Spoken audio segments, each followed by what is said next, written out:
Hi, kindergartners. I have a very fun and adorable story to read aloud today on this Tuesday. It is called The Littlest Pumpkin. And I want you to take a look at the cover first of all. You can see all the little mice around that pumpkin and look at the picture on the back. If the story is called The Littlest Pumpkin, which pumpkin do you think it's going to be about? Which one of those do you think is the littlest pumpkin? Yeah, it's gonna be this little baby one over here. Let's find out what happens to him.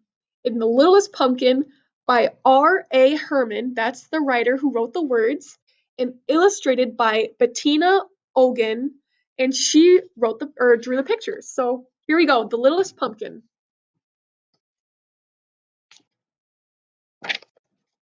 Here we go. It was Halloween, and there were 18 pumpkins left at Bartlett's farm stand. All those 18 pumpkins. The pumpkins looked their very best because they all wanted to be taken home and made into jolly jack-o'-lanterns. The littlest pumpkin had the biggest dream of all. She saw herself shining in the dark with ghosts, monsters, witches, and fairies gathered all around her, singing a Halloween song. And today was the day when all her dreams were going to come true. Yep, that's her dream, to be surrounded by all those people in costumes.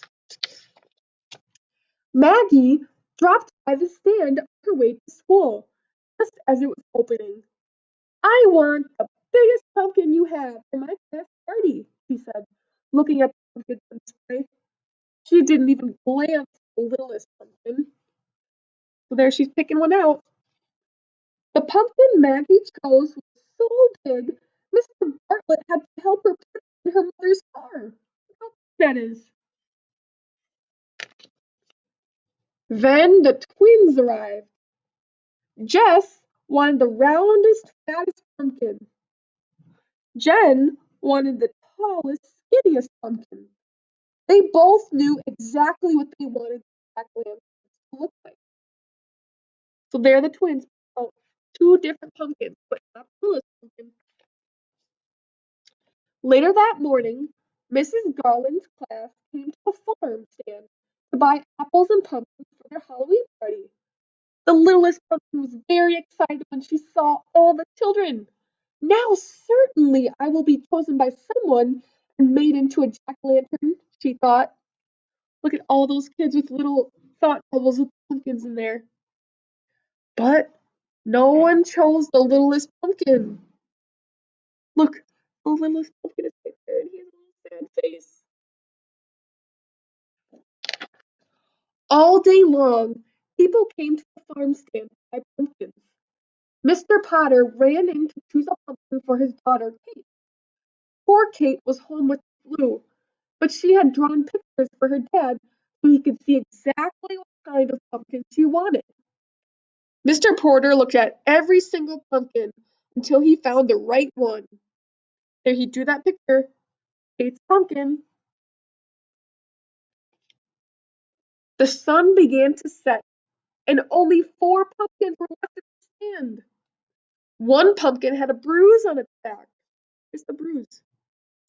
One pumpkin was lumpy and bumpy, like that one.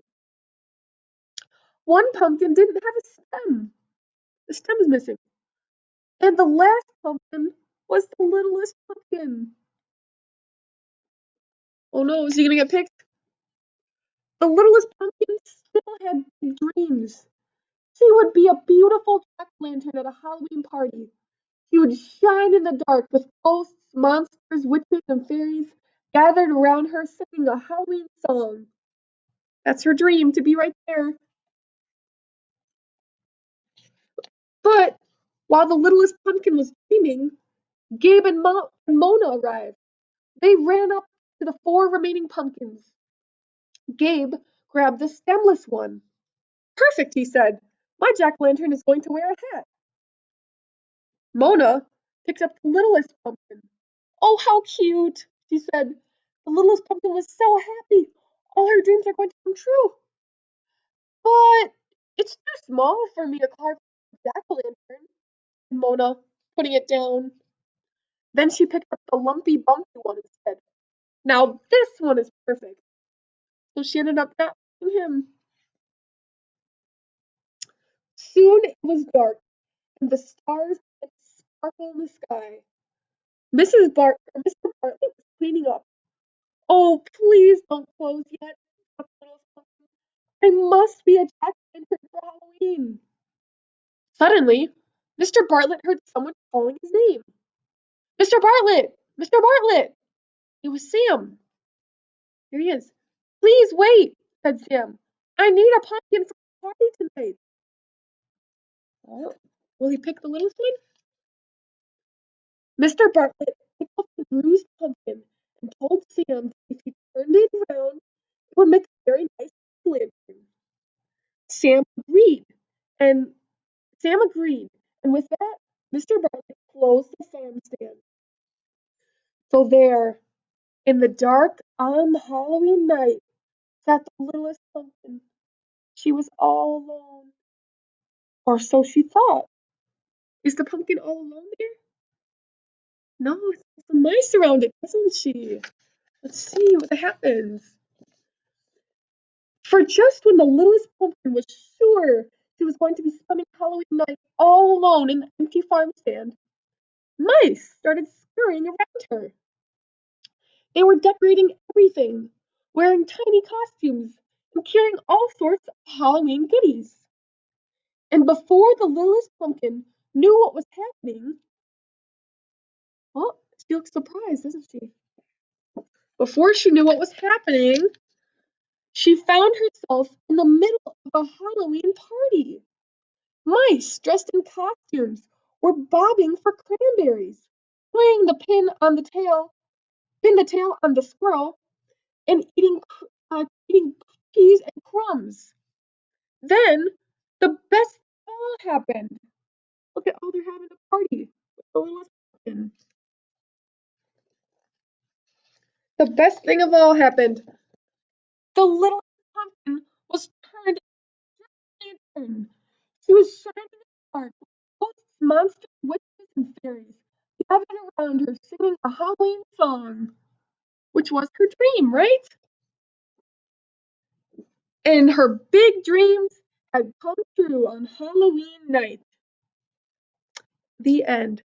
So the littlest pumpkin was too small for all the students, all the little kids, but it was the perfect size for the mice. So they had the littlest pumpkin for their party. And that is the end of our story for today. So I hope you enjoyed that. Have a great night and come back tomorrow for another pumpkin story, okay?